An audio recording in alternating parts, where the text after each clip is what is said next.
Een hele goede dag iedereen vandaag bij het webinar. Hallo allemaal. Ik zie dat er ook een hoop mensen al zijn gejoind. Mochten jullie mij goed kunnen horen en mochten jullie mij goed kunnen zien, mochten jullie de presentatie ook al zien, laat het vooral even weten in de chat. Dan weten we namelijk dat iedereen het goed kan horen en kan gaan zien. Dan kunnen we namelijk gaan starten.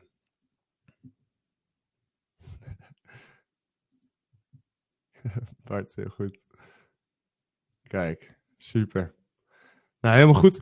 Allereerst heel erg bedankt voor het maken van tijd natuurlijk van jullie drukke agenda's. Om te kijken naar de ultieme NIS2 tech-stack die wij als Portland hebben samengesteld. Daar gaan we het vandaag ook over hebben. En allereerst zou ik mezelf even voorstellen. Robin Smit, een MSP Solution Advisor binnen Portland. En ik help MSP's met vraagstukken bijvoorbeeld over NIS2, automatisering en RMM en PSA. Maar eigenlijk alles om een MSP te kunnen zijn. Dus ik help ook meedenken over proposities bijvoorbeeld. Maar vandaag gaan we het hebben in het webinar over de ultieme NIS2 tech stack die wij als Portland hebben samengesteld. Dat zijn 3 producten uit ons portfolio die daar volledige compliancy over geven. Uiteraard zijn er veel meer producten in ons portfolio die NIS2 ready kunnen zijn. We hebben deze 3 producten gekozen. We gaan het hebben over de regelgeving rondom NIS2. Welke stappen je zet om NIS2 te voldoen. En welke commerciële kansen er voor jullie liggen als MSP. Mochten jullie vragen hebben, stel ze vooral in de chat. We proberen bij elke spreker, na elke spreker, proberen we even 2-3 vragen te beantwoorden.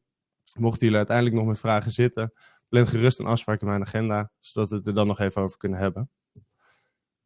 Wij als Portland proberen proposities voor jullie te maken om een high-performance tech-stack voor jullie op te bouwen. En dat doen we met 3 verschillende pilaren. Het moet profitable zijn, dus winstgevend. Het moet secure zijn en het moet connected zijn. Tuurlijk, er zijn gigantisch veel tools. Maar als het vervolgens niet winstgevend is, wat heeft het dan eigenlijk voor zin? Als het niet veiligheid biedt bij de eindgebruikers, dan zitten we denk ik in de verkeerde branche. En als het niet integreert met de tools die jullie al hebben, dan hebben we straks 40 verschillende platformen en wordt het onoverzichtelijk voor ons. Wij hebben deze propositie, de ultieme NIS2 tech stack, hebben wij gebaseerd op de left of boom. Nou, als de boom het probleem is, zitten we normaliter op de right of boom. We reageren meestal reactief. We zijn meestal te laat. Het is onoverzichtelijk. En voornamelijk crisismanagement. Wij hebben deze propositie zo bedacht dat we op de left of boom gaan zitten. Dus we zijn veel proactiever. We hebben de juiste procedures in plaats. Het is inzichtelijk. Het is tastbaar voor de eindgebruikers. En we hebben alles beveiligd. Om de producten die we vandaag gaan uitlichten op het NIST-framework te plakken, om er een idee te krijgen hoe je dan gedekt bent, is het NIST-framework, dat telt 5 pilaren. Dus Identify, Protect, Detect, Respond en Recover. En we hebben eronder de producten die we vandaag gaan uitlichten, Connect, Secure, Threatdown en NIS2 Desk, hebben we eronder geplakt, zodat jullie een duidelijk beeld krijgen hoe deze 3 producten zich nou op het NIST-framework balanceren. We hebben vandaag 3 sprekers. Albert Smit van Smile Tools, Rijn Seymour van Connect Secure en Dominique Coutant van Threatdown. En ik zou als eerste spreker graag Albert Smit on stage willen roepen.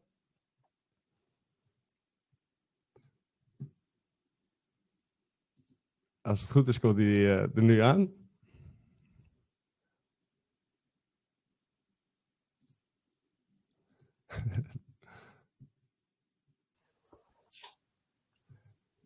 Kijk. Daar is hij. Albert, welkom. Dankjewel. Kijk eens. Super bedankt ook voor jou, Albert, voor het maken van de tijd om ons insights te geven over wat NIS2 Desk kan doen om NIS2 compliant te worden. We gaan na jouw presentatie doen we ook 2 of 3 vragen voor jou van wat wij zien in de markt. En uiteraard wat jouw ervaring is met NIS2. Maar allereerst, take the stage. En dan ga ik ook rustig achteroverleunen om te luisteren naar je verhaal. Dankjewel. Robin, dat ik iets mag vertellen over de NIS2 en onze oplossing NIS2 Desk. Ik ben Albert Smit, security specialist bij Smile Tools. Gek op PowerPoint, SharePoint.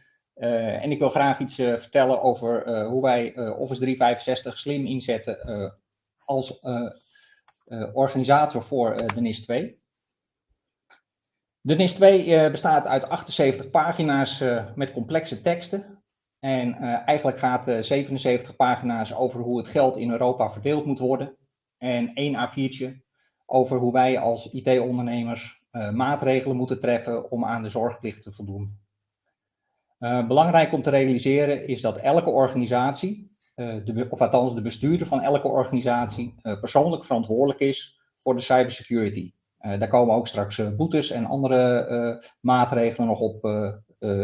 Maar eigenlijk is het net zoals met de AVG, de privacywetgeving, dat de eindklant of de bestuurder van de eindklant altijd zelf verantwoordelijk is hoe het geregeld is in zijn IT-omgeving.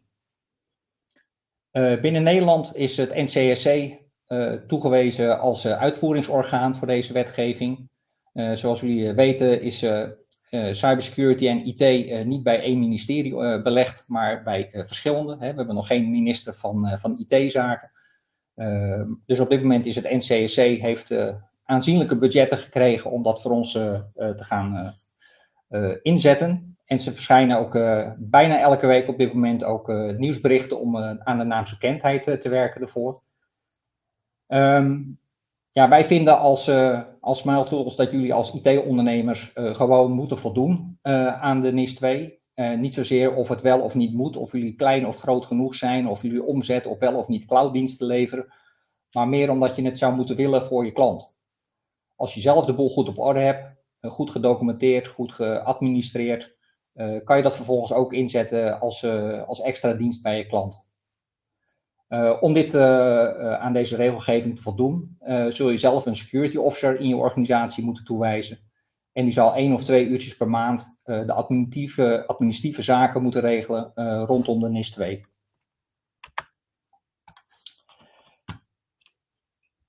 Eigenlijk, kort samengevat, van die 78 pagina's hebben wij 10 punten waarop de NIS2 van toepassing is voor het MKB. De opzet is eigenlijk gelijk als de GDPR, de AVG-wetgeving. En ja, we zien het ook een beetje als een ISO 27001 Light. Het is een gelijkwaardige opzet, dus je moet beschrijven wie je bent, wat je doet. En je moet werken vanuit je IT-beleid en werken met standaard procedures. Het systeem is risicogebaseerd denken. Dus even als voorbeeld, je hebt een risico dat een hacker toegang zou krijgen via een werkplek door middel van een phishing mail. Risicocijfer is hoog, want het is zeer waarschijnlijk dat het een keer gebeurt. Je treft maatregelen, dus door actief patchbeheer uit te voeren met je RMM-tool zorg je ervoor dat de hacker, als hij toegang heeft tot de PC, niet in één keer kan escaleren, zichzelf kan escaleren tot een administrator in je netwerk. Het gevolg is dat je een iets lager restrisico overhoudt. Het is nog niet helemaal weg. Dus als tweede maatregel kan je dan bijvoorbeeld een Connect Secure kwetsbaarheden monitoring systeem opzetten, waarbij je gaat controleren of je patchmanagement op orde is. En op die manier beschrijf je dus zowel je procedures, wat gebeurt er op het moment dat er een virusuitbraak is, of een hacker komt binnen, of je firewall geeft alarm. Maar je hebt ook procedures, hoe je omgaat met escalaties, hulpbronnen inroepen, hoe je procedures zijn bij een security incident. Wat doet de directie, wie stelt wie verantwoordelijk, hoe maak je je security rapportage op en hoe ga je met je lessons learned verder. Ja, belangrijk is om te werken volgens de Plan, Do, Check, Act methode, zoals we in ISO gewend zijn.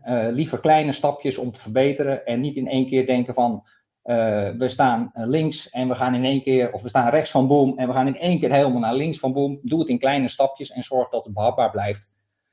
Want dan kost het gewoon elke maand een paar uurtjes, maar niet onnodig veel tijd. En dan heb je ook de ruimte om iedereen in te werken in de gestructureerde manier van werken.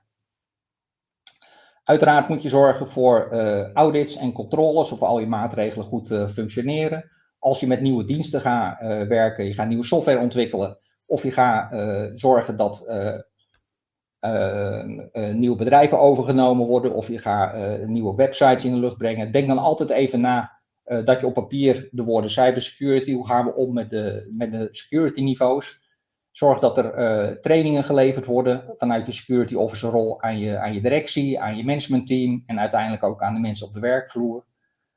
Beschrijven hoe je met encryptie werkt. Jullie IT-dienstverleners werken voor 90% op Windows-systemen. Zorgen ervoor dat BitLocker overal geactiveerd is. En dat al uw websites en RMM-tools allemaal via HTTPS werken.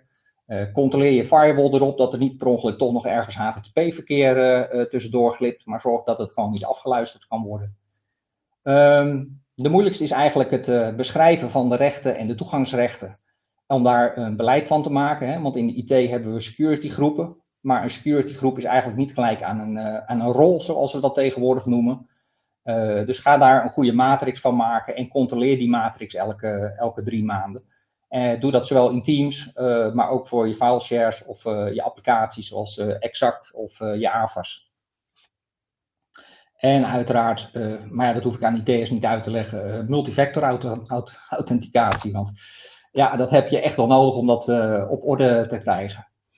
Nou, als we kijken naar onze oplossing NIS2 Desk, dan zijn we nu begonnen met de uitrol hervoor voor IT-bedrijven. Maar het uiteindelijke doel is om de klanten van IT-bedrijven ermee te gaan helpen. Maar we hebben geleerd van begin in de top en werk top-down. Dus eerst degene die de IT verzorgen en beheer. Na deze zomer gaan we beginnen met de uitrol voor, samen met IT-bedrijven voor NIS2 Desk naar de eindklanten toe. En als je dan kijkt van ja, maar wie zijn mijn klanten waar ik een NIS2 Desk oplossing zou kunnen neerzetten samen met een Connect Secure of met een Threaddown, hè, waar moet ik die portfolio toepassen? In principe bij alle zorgklanten, alle non-profit klanten, alles wat overheid gerelateerd is. Ja, eigenlijk de lijst die de NIS2 zelf gaat publiceren. NCSC is al begonnen met een aantal wizards en een aantal schema's om te kijken van welke bedrijven moeten daaraan voldoen.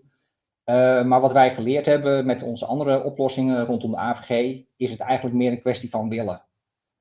Als je de vraag krijgt van je eindklant, moeten wij hier aan voldoen? Dan is eigenlijk jullie antwoord, wil je eraan voldoen? En op het moment dat je wil, kunnen we met kleine stapjes en op een betaalbare oplossing jullie hiermee helpen. Wat is dan eigenlijk Cyberdesk of NIS2 Desk? Cyberdesk is de variant die we gebruiken voor de eindklant. En NIS2 Desk, commercieel gezien, noemen we dat even, is hetzelfde product, maar dan voor IT-bedrijven. Net iets andere teksten staan erin. Het is een oplossing die wij bouwen in jullie eigen Teams SharePoint-omgeving. Jullie zijn zelf eigenaar van de data. Dus alles wat wij met consultancy of met remote aan toevoegen. Het is altijd jullie eigen data. Dus op het moment dat jullie een abonnement stoppen, blijft jullie systeem gewoon werken. En jullie zijn altijd eigenaar van de data die we samen geproduceerd hebben. We werken met standaard teksten, zodat je een standaard IT-beleid hebt, standaard risicoanalyses. We gebruiken de ISO 27001 voorbeelden erbij. We hebben standaard maatregelen beschreven aan de hand van de risico's die we allemaal als IT-bedrijven zien. Want ja, eigenlijk verschillen we niet zo heel veel van elkaar.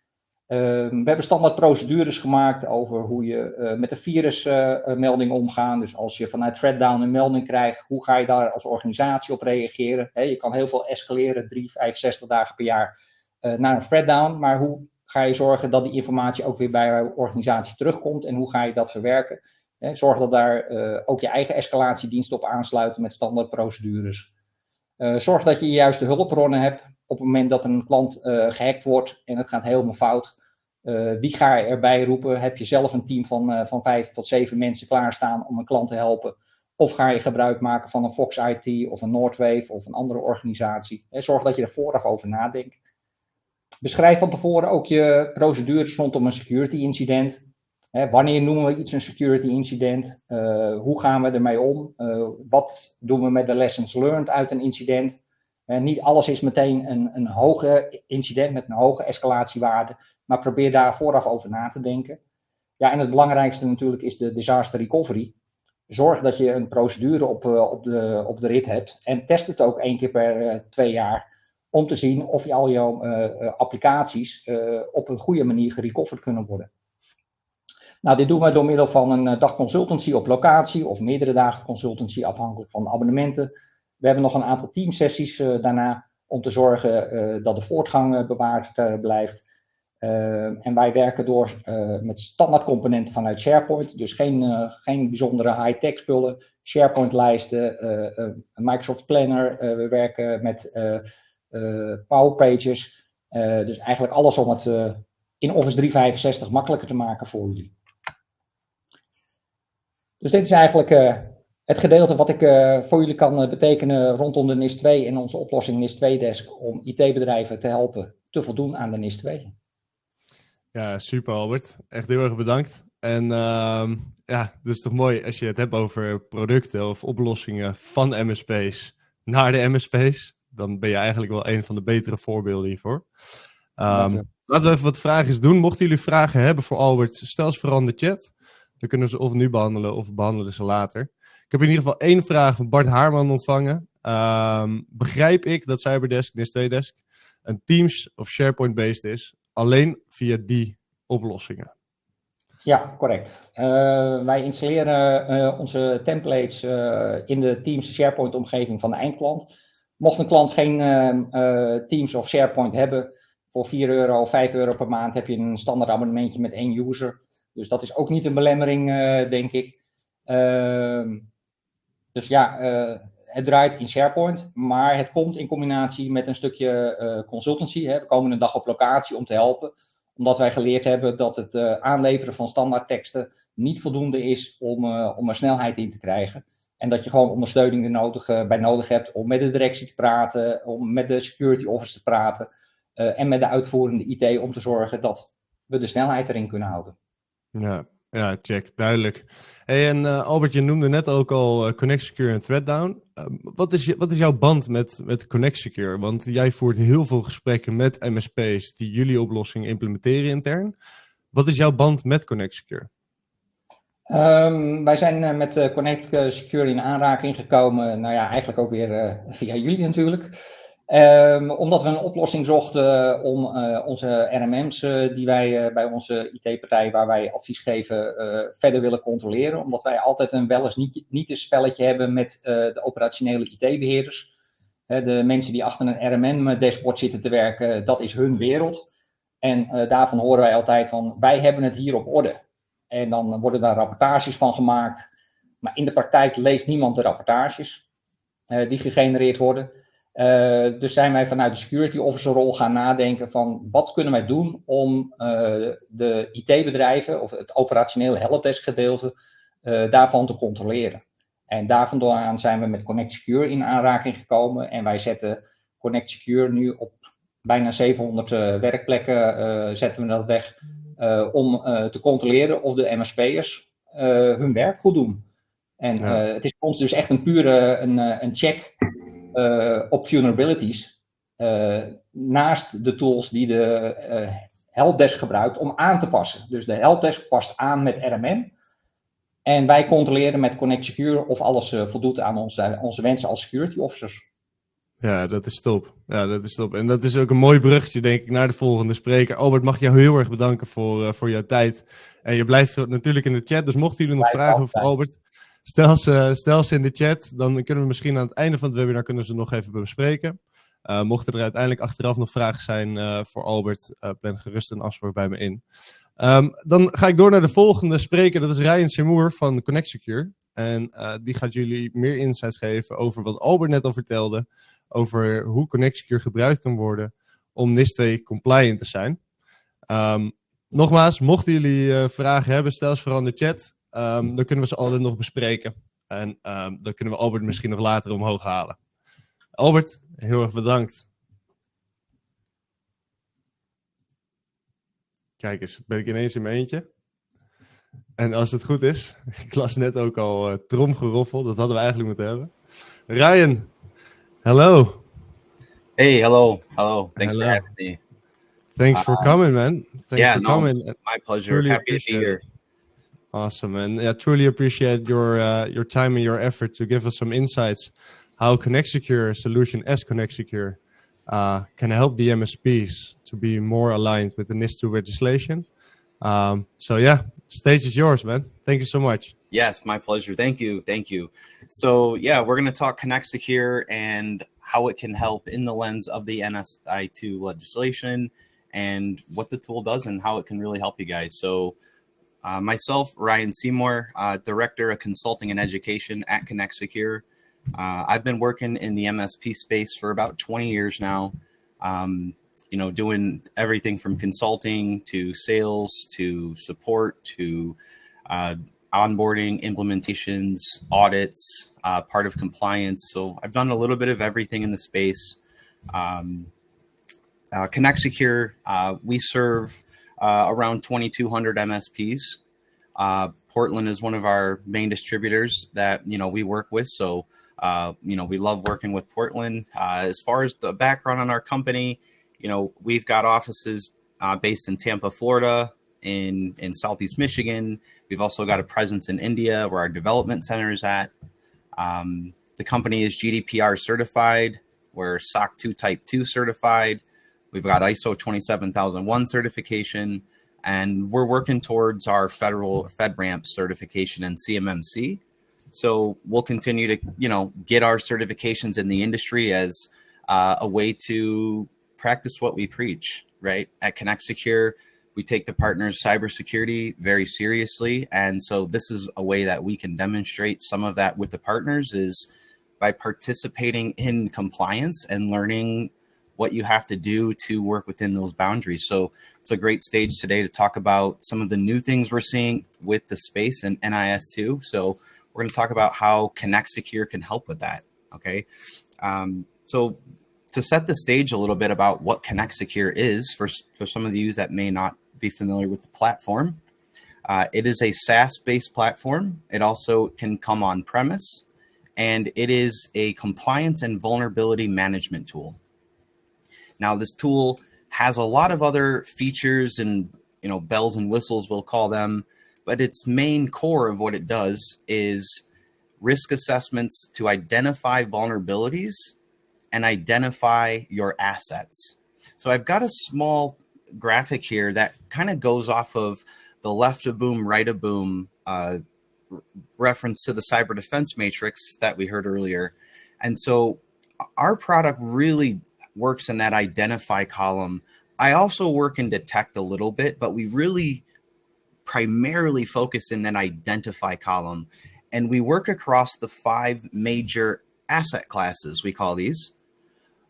These are the digital assets and physical assets that we are managing for our customers.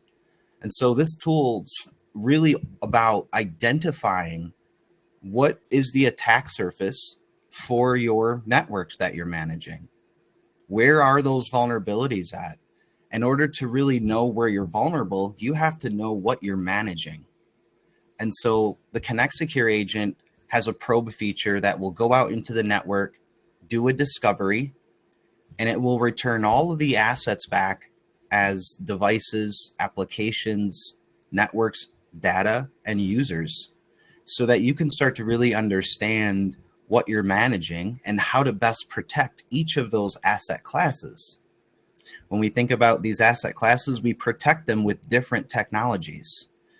And most MSPs have maybe a dozen or more tools that they're using to deliver their managed services to their customers, whether that be vulnerability tools and RMM tools and PSA tools and backup tools and antivirus tools, and that list goes on and on. So we have all these tools that we're using to manage this. So this tool really helps you identify what are we trying to protect out there.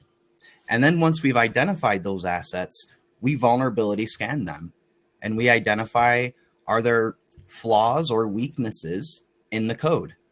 Because that's what a vulnerability really is. It's a flaw or a weakness in the application code. And so fixing those issues is either, installing security patches, installing security updates, maybe updating a software to the latest version, right? Those are the things that we're looking for in those environments. When we scan for vulnerabilities, we use the NIST NVD, the National Vulnerability Database, and we sync with that database in real time. Right now, there's over 250,000 CVEs that we are scanning for. So anything that is found in the NIST database, the software is scanning for.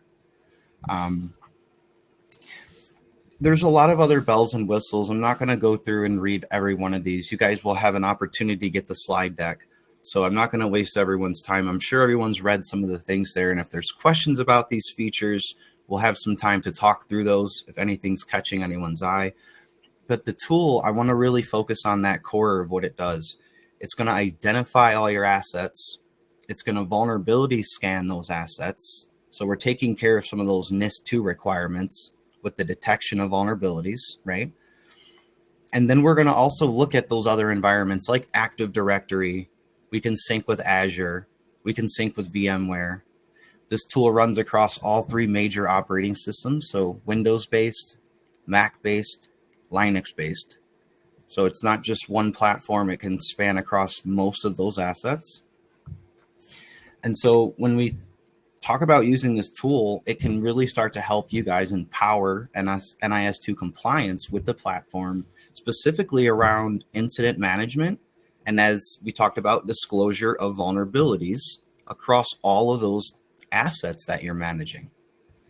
When we talk about incident management, our tool is not a help desk. It is not a NOC or a SOC. But what it will do is detect those issues, and it will report those issues to your NOC, to your SOC. That can come in the form of reports. It can also come in the form of real-time alerts. We have a lot of integrations that we do with our API. We have open APIs here at Connect Secure. We welcome any vendor and any developer who wants to work with us to get that data to empower these systems. You know, this is what our tool is all about, is we drive the requirements based on what the industry is needing. And we look to you guys, right? We look to our partners at Portland. We look to our partners that are our MSPs that we serve to tell us what are the things that we need to make this tool interoperate the best it can to serve compliance, but also serve your business needs, right? So the platform makes it easy to really cover these 2 key requirements when we talk about NIS2, along with all the other items that, you know, you'll have to adhere to. So, you know, what can MSPs do now to get started when we talk about all this? So I want to kind of wrap up, you know, you use a tool like Connect Secure. The first thing that MSPs should really all be doing is running those risk assessments. And when we run risk assessments, I generally find that they come in these 3 areas. Internally, we start on ourselves. As I talked about when I opened the slide, as an MSP, if you're going to go sell security services to your customers or a prospect, then you should all be doing it yourselves. Most businesses aren't going to take advice from someone that's not doing what they're selling, right? So it's generally a great practice to run those risk assessments internally. Assess your own business and your own networks. Are you guys safe internally? Are you adhering to compliance? Do you have all the proper controls and safeguards in place? Because that's going to translate over to your clients. When you want to sell security services, if you've gone through it yourself, you kind of have an advantage because you know what to expect, right? When we go into these things, we're not going to be learning with our customer for the first time. We're going to learn on ourselves the first time and find some of those pitfalls. And then after, you know, clients that you may be already doing managed services with, it's generally a lot easier to go into one of your existing customers and run a risk assessment. And it can be done at no cost because we allow you to use our tool and run a free risk assessment to see how it works. So again, that could be something you can do right away. And then of course, prospects, right? This is how you also can win new business. If you want to add to your existing business, you come to a prospect, you run a risk assessment. What you're staring at on the screen here, I've got a couple screenshots of what our tool would produce in a sample, one of the snippets out of the reports, where we're going to run a risk assessment, and then we're going to take the assessment report and we're going to deliver that to the prospect and show them, hey, here's what we found during our x-ray. You know, we found you have a broken leg, and now you're going to have a solution to propose to them. And whether they want to go with a third party or they want to work with you guys, you will have that opportunity to show them where their issues are at. And generally that leads to new business. So running risk assessments is one of the most important things we can do. And then bullet 2 here, I say use remediation plan for proposed solutions. Again, that's something our platform helps the MSPs when we discover all these vulnerabilities. It's about what do we do next with them? Putting them into a remediation plan that helps you prioritize, how do I start to address these vulnerabilities, right? And so our system has some prioritization options to help you guys, you know, if you have a giant list of things to fix, which is the most important, things like severity, things like exploitability, and the risk score of things. And we have some systems built in here for you to help with that, right? And then, of course, reporting on those findings is always important. We've got a full list of reports for you guys on anything we've discovered during our scans. We can put into reports that are either client-facing.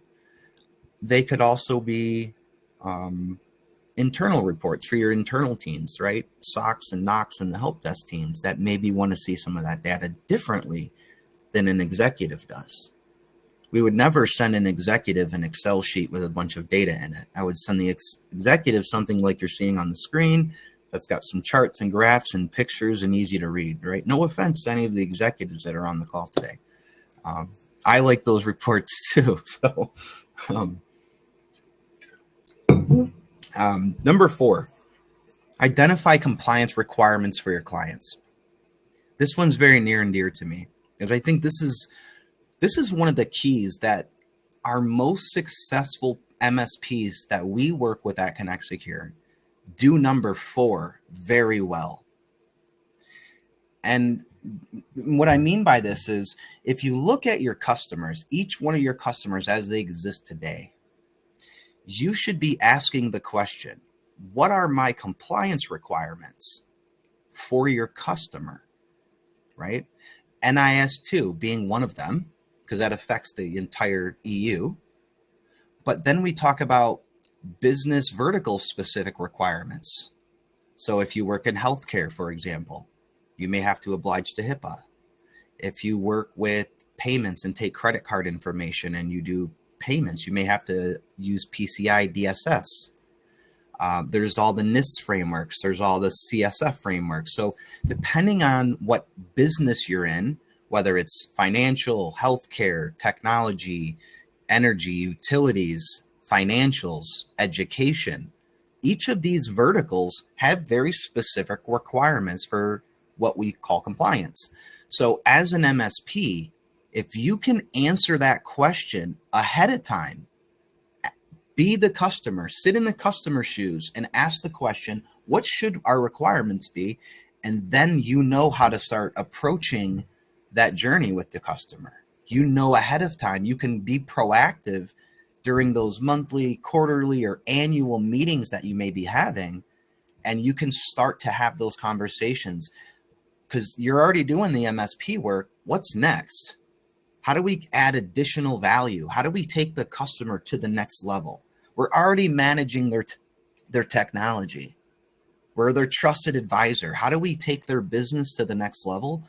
I believe when you can bring a customer through compliance and get them certified, that is how you're giving your customer a unique advantage in their business to grow their business. And that's ultimately what we want to do. We want to grow their business with technology. So I think this is a great way that MSPs can start to do that. And then, of course, the continuous vulnerability scanning, right?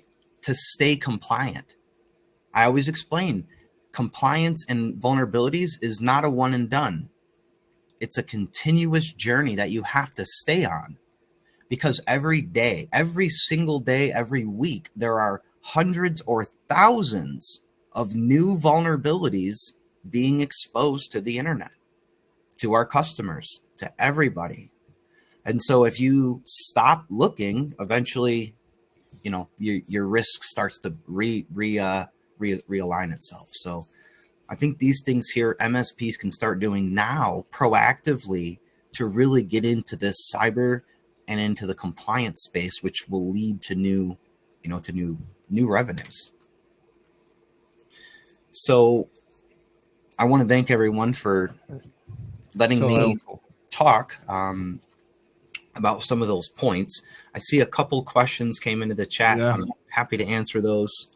Awesome. Really helpful, Ryan, for your insights, especially with this product. It's what we see, because we compare a lot of products. We see a very future-proof, complete solution with Connect Secure, and that's something very good.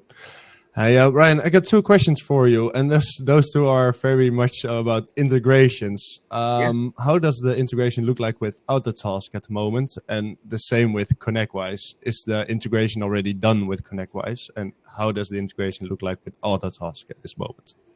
Yeah, so both Autotask and ConnectWise are both equally fully developed and production ready. We use a couple API keys to connect, and with those systems, we would do company syncing and mapping. So you can import customers from your CRM side. You can map existing customers to those systems. We also have a full range of alerting. So all the alerting would be able to map to your service boards in Autotask or ConnectWise. And we hit, the status, the priority, all the different fields are there mappable, so that you can really take control of how tickets are created. We know how important those integrations to ticketing systems are. Actually, and uniquely, before I worked for Connect Secure, I actually worked for ConnectWise for about 10 years in their Tampa office. So I understand how important ticket handling and throttling needs to be. So both of those integrations are there. Halo PSA is also there, fully supported as well. Those three products are there. Awesome, man. And just another question, that's the last one. How do you see the future of Connect Secure at the moment right now? Because it's already a very complete solution, in my opinion. What's the future? What's the roadmap of Connect Secure? What are you working on? Yeah, so we're going to do kind of two things. I think the first is we're going to add additional products to our suite over time. We want to go beyond just the vulnerability management and compliance. There's a lot of other supplementary pieces that we could start to plug in. So I know over time we'll start to develop those things, and in the lens of penetration testing, right? So what we do today is we get a question a lot from our partners. Do you guys do penetration testing? We do not. We always recommend a third party for those penetration tests, but we'd like to maybe explore some of those areas as we go upstream. I think more importantly, the vision of this product is driven by the partners. We look to the MSP community through our peer groups and through our weekly calls with our partners about where does the product need to go? What do our partners really need? And I think that's where we're looking, is to the industry to tell us how to lead that product management roadmap. Because I think the core of what we do is there, and we're never going to stop doing vulnerability and compliance management. But I think there's all these other moving targets that we'll see over time, and we will aim at those as the path unfolds in front of us. Yeah, awesome. And just another time, Ryan, really thankful for you being here, and give us some insights about the NIS2 legislation, and give us a brief overview of what the product can do. If you have any questions for Ryan, please ask in the chat so we can get later to it, or to schedule a meeting in so we can talk about those questions. Thank you so much, Ryan, again, and hopefully we'll see each other soon. Thank you so much. Then, of course, we're going for the last speaker at the moment. That's Dominique. There she is. Hi, Dominique. Hello. Dominique is from ThreatDown, and that's our last solution in the NIS2 tech stack. So, Dominique, thank you so much for joining us. If you can show up your presentation and take the stage, then I'm all ears. Absolutely. So let me go back here. Oh, I don't have it. I don't have it here. Can I ask for your help? Sorry, guys. Of course. No worries. Sorry. It's always the thing with IT, isn't it? I mean, you know what? I need an assistant. That's something. Okay, if I go back here. Awesome. So this is a presentation for you, Dominique. Okay, very Again, good. thanks. Can you push the arrows, or is that functionality that doesn't No, work? I cannot. Right. I cannot. But yeah, if I you can do give it. me just one. Oh, you can do it. Okay, I perfect. can do it. No worries. So let's go. So this is me, guys. So my name is Dominique. So as Robin mentioned it, I'm working for ThreadDown, and I am currently a channel sales manager for the Northern Europe region. So that includes the Benelux, France, the Nordics, the Baltics, and the UK and Ireland region. So the next slide. So it's been a year now. We need to celebrate our birthday, our anniversary, that we are working with Portland. So this sentence is very important for us. So this solid partnership made of trusted advisors, so including us and Portland, for high performance MSPs. So our partnership is built around, very noble values to serve the best way our partners, especially into the MSP world. And we are very much focused on your success. Next slide. So I think that this webinar today is all about regulations, directives, legislations, and how us, as partners, as security editors, we can support you the best we can. So as you can see here in EMEA, we are very good doing that. We have many regulations. So RGPD, we have DSA, we have DORA, we have NIS2, we had NIS1 a few months ago, DSA, DMA, so a lot of regulations. And sometimes it can get very tricky for partners, for MSPs, even for us, security editors to cope up with those because, you are asked as MSPs to be the guardian of the security of your customers. And sometimes we can get altogether very overwhelmed. So the reason why, let's simplify our approach and have a look at how we can approach, specifically NIS2. So going back to ThreadDown, I'm sure that most of you would have the question, what is this brand? So ThreadDown is the new name of Malwarebytes for Business. We've been through a rebranding last year in October. So we used to be called Malwarebytes for Business, and now we are called ThreadDown, powered by Malwarebytes. The reason being is that we kept all very good technologies that worked for many years. As we were known for identifying and suppressing malwares, we are still doing that, but on the enterprise, business, MSPs, partners level. And again, going back to our topic today, which is NIS2, we made sure that we were certified by, official organisms, like having the SOC 2 Type 2 certification, ISO 271 and PCI DSS. This is more for the US anyway. And we want to make sure that we can be trusted and we are complying to many regulations as well. By default, you as our partners, you will be trusted and compliant. So, going back to NIS or NIS2 compliance framework. So I agree with you. This is a bit complicated when we read all of those regulations, directives, legislation. So first thing to know about NIS2 is that we are talking about directives. We are talking about regulations. So for now, this is not fully, part of a legislation process. However, it's going to start big time in October. In January 2025, it's going to be, big time. We can get fines from that, etc., etc. So better to be ready than to be sorry.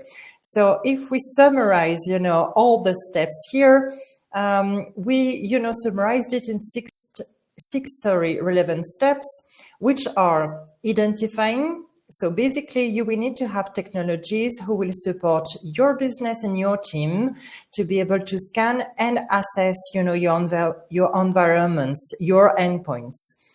2, protect.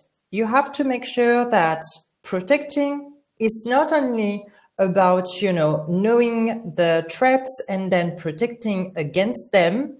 It's preventing any attacks and having a very much proactive approach rather than a reactive approach. That applies as well for detect.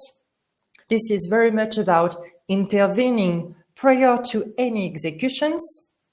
Then we do have more the reactive mode, so responding. So you will have isolation modes, threat hunting, for example, recovery. So this is also very important, but because, we never know who can or what can attack us and your customers. So we need to be ready to go back to point A and start fresh again and start green and being able to get back to work, basically to avoid losing money, because it's never very funny to lose money. And then having a 24 security posture.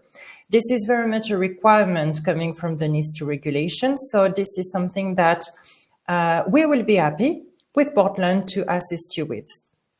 So now looking at what we do offer today. So this slide is a bit busy. However, if you keep in mind, the 6 previous steps, you will be able to remind few words and you will be able to apply those few words to, the security levels and solutions that are in front of you.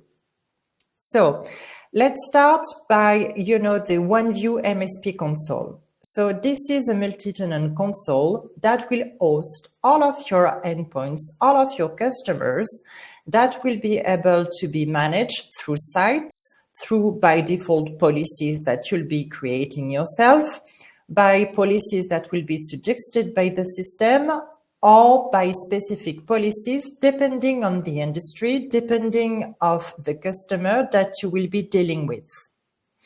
Starting on the left side of this slide. So you have remediate, detect, and protect. So basically, through the OneView MSP console, the first layer of security that you will be able to implement is endpoint protection. So this is our first barrier against any threats. So the basic things to know about endpoint protection is that we are proactive. We do not use any signature base, and we are very much about what's happening, behavioral analysis, and how potential threats, potential files, or potential any other malwares are behaving prior to be executed into the system. So what we do is that we scan, we make links between potential artifacts, and we tend to suppress as soon as possible any type of malwares that we can identify at this stage. Then, moving to the level number 2, the EDR level. So in that case, it's good to have, a very solid layer of protection. However, with the EDR, you will be able to go further. You will be able to investigate, and you will be able to do some kind of, we cannot call that, security audits, but it's kind of same. Why? Because you will be able to scan those endpoints and investigate further when you will be able to identify any threats. So through the EDR, you will have access to 3 modes of actions. So investigation, multi-mode isolations, as well as the ransomware rollback. That will be able, enable you, to roll back to 7 days just after the attack, that a potential attack happens. So this is very much, the EDR is very much about actioning, being into the reaction modes going further in terms of, investigations, isolations, and going further as well in terms of reporting. Because when you will have those reports, you will be able to say, look, Mr. Customer, this is what I identified, this is what you need, this is why I'm here as your guardian of security.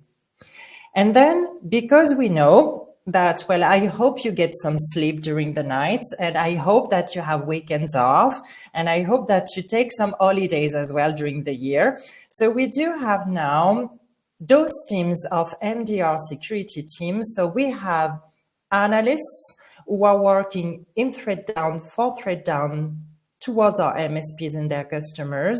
So this is not an outsourced service. This is very much part of our security team who are handling the security management for you 24/7 and all days during the year. So this is to add another, security layer on top of endpoint protection and EDR. Something that I forgot to mention. Just let's say that you want to purchase EDR because obviously you are interested of, the action modes. By default, within the EDR, the EP is included. So you will have as well delivered on the platter, endpoint protection. To complete our security suite, we do have security models. So we've seen that with, I think it was Ryan, his name, the assessing the vulnerabilities and being able to patch them is very important. So we do offer this service as well.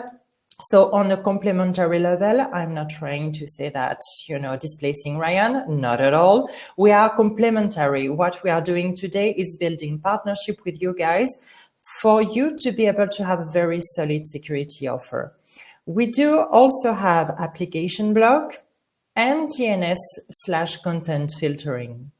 And because we all know that you need tools to manage your environment, we make sure that we are fully integrated with ConnectWise, Datto, Kaseya, and if in any case your RMM solution is not listed here, we will be able to create some APIs. We will need to sit around the table, discuss with our engineers team and see what we can do for you. But we have many, many MSPs who don't have ConnectWise, Datto, or Kaseya, as RMM solutions, but are able to connect, our consoles through their own systems anyway. Fully compatible on Windows, Mac, and Linux. And for the party mobile security that is not in the security modules, I forgot to put it here. However, we do mobile security. We can cover Chromebook, Android, and iOS. So this is a bit busy, but going back, to the different steps, you will be able to protect, detect, and remediate, and then response and recover. So moving to the next slide, I just wanted to show you a little bit more about our MDR/SOC services. So basically, we have few steps that will be triggered. So first of all, you as an MSP, you want to set up the MDR service. So thing to consider prior to it. At some point, your customers will know that ThreatDown is installed on the endpoints. That's something that they will have to know. So two, when you will be at this stage where you will be deploying the MDR service, you will choose who will be the point of contact, preferred point of contact at your company, not at the customers, but within your teams, to be reached in case of breaches, in case of threats, in case of attacks. Based on that, they will be able to contact you through phone, real-time chat, Teams, Slack, and emails. Then, looking at the different steps. So an alert is brought up by the EDR solution. From there, with our technologies, and because we've been in place for 18 years now, we can make connections between existing malwares, existing threats, existing, potential threats that have been, recorded within the past. Then, to make our good, recipe together and to see what needs to be done. Does it need to be suppressed right now? Can we suppress it? Or do we need to go further in terms of investigations? If we need to go further, it will go to stage 3. So it's going to go through a triage process and then an analysis process again by our MDR analyst. And then we are stage 4. So basically, our MDR analysts are performing the remediation. They do the job, they send you a report, end of the story, case closed. And that will be stored into your console. Or you as an MSP, you will say to the MDR team, no, I want to do the remediation myself. Please let me know what to do. Please send me guidance and I will do so. And that will be completely possible to set that configuration. Having said that, and we all agree that if fire is everywhere, our MDR analysts are going to take actions, and they will not, going to jeopardize, your customers, or even their environment. So this is more or less to give you an overview of our MDR workflow. And then what do we have then? Yeah. Again, going back to the basics, and this is something that will certainly help you, support you, on the commercial side of things. We all know that most of the MSPs are coming from a technical background, so you are very good, all of you, to, set up environment, deploying, integrating, and so on and so forth. However, sometimes to sell, it's not exactly the same story. So to keep it basics, going back to words that everybody can understand, having a solid marketing attached to a simple messaging, this is something that will help you. So going back to solutions and security layers. So identify, protect, and detect. This will be endpoint protection. So a proactive approach before threats execution with low impact on human and system resources. Basically, it protects. If you need to be informed, then it will be showed into the EDR solution. Investigate, remediate, and recover, EDR, so endpoint detection and response. Investigate, that will allow you to investigate, so having detailed reports. Isolate, 3 modes of isolation, network, endpoint, and process. Rollback, up to 7 days for full remediation. So those actions, you will be able to lead those. And then MDR, 24 security management, offer 24 security management with threat down analysts.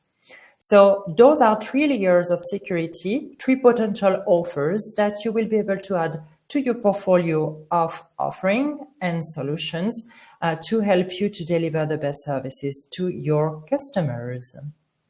And then I think I'm done. Thank you, so Robin. much, Thank you all. Thank you so much, though. It's also one view of all the security solutions that you have. I really like the busy slide with all the layers of security that you're pointing out. I really love that slide. Glad to hear. I got some questions. Of course, Bart Haarman, he's very sharp. I know Bart Haarman very well. He's always sharp as hell. Mm-hmm. Integration Please within be kind. Central. Is that integration within Central? Is it something that's coming up, or is it something that you're already building? Or well, at the moment, this is not official. We don't have. I cannot tell you. Yes, we do have an official integration within Central.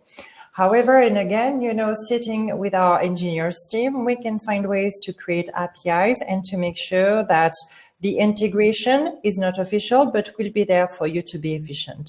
But again, this is very much about sitting with our engineers and to make sure that we do integrate, but that will be more on a case-by-case basis.